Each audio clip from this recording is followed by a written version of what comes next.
क्या बोलते हैं, बनारस वाराणसी का ही नाम काशी है। तो काशी बोले तो 5 कोस की, पंचकोशी जो काशी है ना, इतनी पावरफुल है कि भगवान भोलेनाथ अपने तप के प्रभाव से उसको बसाया। क्योंकि लंकापुरी बनाया, वासु शांति किया, तो रावण के पिताजी को दक्षिणा में दे दिया, क्योंकि वो आचार्य थे ना, और पार्वती जी ने हट करके बनवाया है ना। तो जब हट करके कोई चीज अगर ली जाती है ना, तो कल्याणकारी नहीं होती है। इसलिए भगवान ने गुरु जी को दक्षिणा में दे दिया। तो माता जी को जब पता चला कि तो इन्होंने भोलेनाथ ने दक्षिणा में दे दिया, तो उन्होंने श्राप दे दिया कि यहाँ कोई ऋषि मुनि नहीं, राक्षस निवास करेंगे। इसलिए लंका में राक्षस निवास करते थे हमेशा से, वहां कोई दूसरा नहीं रहता था।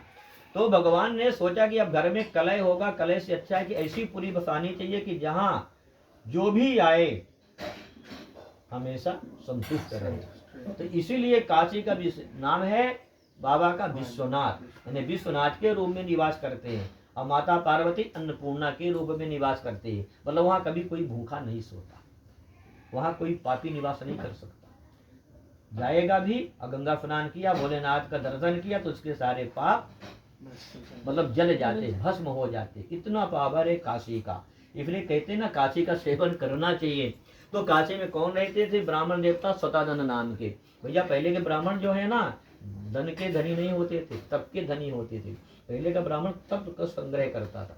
धन संग्रह जो भी खाने को है ठीक है, नहीं है तो भगवान की इच्छा मिल जाएगा। तो उनका नियम था कि गंगा स्नान करना, पितरों का तर्पण करना, और 5 घर भिक्षा मांग के अपना परिवार चलाना।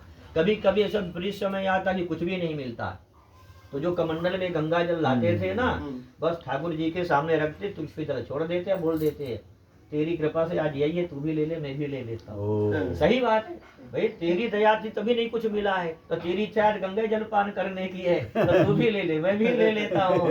और भगवान प्रसन्न हो जाते थे। भगवान ने विचार करने लगे कि ऐसा हठी योगी मेरे को मिल गया, इतना दुख उठाता फिर भी कुछ मांगता नहीं है। भगवान भी चाहते भक्त मेरे से मांग ले। मांगने का मतलब फ्री हो जाते हैं भगवान, भाई तुमने जो मांगा मैंने दे दिया। अगर नहीं मांगा तो मैं कुछ भी दिया, और उसको ही लगा कि ये नहीं, ये मेरे को नहीं होना, दूसरा चाहिए, तो उसके मन में रहेगा, तो भगवान ऋणी रहते हैं ना। तो एक दिन की बात है, गरीब ब्राह्मण कहाँ जा रहे थे? भिक्षा मांगने के लिए।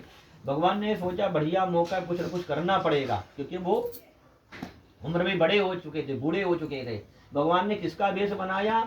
बूढ़े ब्राह्मण का। देखिए भगवान अपने भक्तों रक्षा करने के लिए कोई भी वेश बना लेते हैं। नरसिंह बन गए कि नहीं बन गए? वामन बन गए, कच्छप बन गए, शूकर बन गए। भगवान कहते मम भक्ता पराधीना, मैं भक्तों का पराधीन हूँ। जब जैसा जरूरत पड़ती है मैं वैसा जो है ना रूप धारण कर लेता हूँ, मुझे कोई संकोच नहीं होता है। तो भगवान कौन बनते हैं?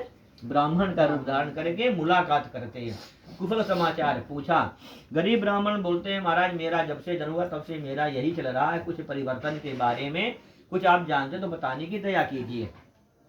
तो भगवान कहते हैं कि आप तो सत्यवादी हैं, सत्य का आचरण करते, सदैव भगवान की आराधना कीजिए, जो भी जीवन का दुख है सारा सब नष्ट हो जाएगा। सारा विधान बदलाकर भगवान अंतर्धान हो जाते हैं। गरीब ब्राह्मण ने विचार किया मुझे जो भी भिक्षा में मिलेगा मैं उसी से भगवान का पूजन करूंगा। तो कहते हैं कि उन्होंने जब शहर की ओर गए, उनको इतना ज्यादा धन मिल गया कभी जीवन में नहीं मिला था। तो भगवान की पूजन की सारी सामग्री लेकर अपने घर को आते हैं। प्रदोष बेला बड़े श्रद्धा भक्ति भगवान का षोडशोपचार पूजन करते परिवार के साथ। भगवान को भोग लगाया, प्रसाद ग्रहण किया, बारंबार भगवान से प्रार्थना करते भगवान आप अंतर्यामी हैं, भक्त वत्सल हैं, कण कण में आपका वास है, यह मेरी छोटी सी पूजा स्वीकार कीजिए। श्रद्धा भक्ति के भरे भजन को सुनकर प्रभु तृप्त हो जाते। मतलब देखते देखते गरीब ब्राह्मण जो है धनवान पुत्रवान वैभववान हो जाता है। उन्होंने नियम बना लिया कि हमेशा संक्रांति पूर्णिमा को भगवान का पूजन करना और अन्न दान करना, क्योंकि अन्न दान से बढ़ के कोई दान महत्व नहीं रखता है। तो एक दिन की बात हो, अपने ऐश्वर्य के अनुसार बड़े धूमधाम के साथ भगवान का पूजा कर रहे थे। लकड़ी बेचने वाला बूढ़ा लकड़हारा उसी राज्य में गांव में रहता था। लकड़ी बेचने के लिए जा रहा तो उसने देखा कि यहाँ तो भगवान का पूजन चल रहा है, तो जाकर के बैठ गया, भगवान की कथा को श्रवण किया, भगवान का प्रसाद लेता है, ब्राह्मण देवता को प्रणाम किया और पूछने लगता है इतने श्रद्धा भक्ति से आप किस देवता से पूजा कर रहे हैं, इससे क्या फल की प्राप्ति होने वाली है। तो ब्राह्मण देवता कहते जे तुम मेरे यहाँ चमत्कार देख रहे हो, धनवान पुत्रवान वैभववान, ऐसा प्रभु की कृपा से मुझे प्राप्त हुआ है। इसलिए मैं संक्रांति पूर्णिमा को भगवान का पूजन करता हूँ और अन्न दान करता हूँ। लकड़हारा कहता मुझे बतलाइए, आप जैसा कहेंगे इसी पूजा मैं भी करूंगा। सारा विधान समझ करके लकड़हारा अपनी लकड़ियों को लेकर के बेचने के लिए चल देता है और मन में संकल्प किया कि जो भी मुझे दाम मिलेगा उसी से मैं भगवान का पूजन करूंगा। प्रभु कृपा उसकी लकड़ियां मलयागिर चंदन की हो जाती है, 10 गुना ज्यादा धन की प्राप्ति हो जाती है। सारी सामग्री लेकर पूजन के अपने घर को आता है, अपना परिवार एकत्रित करता है।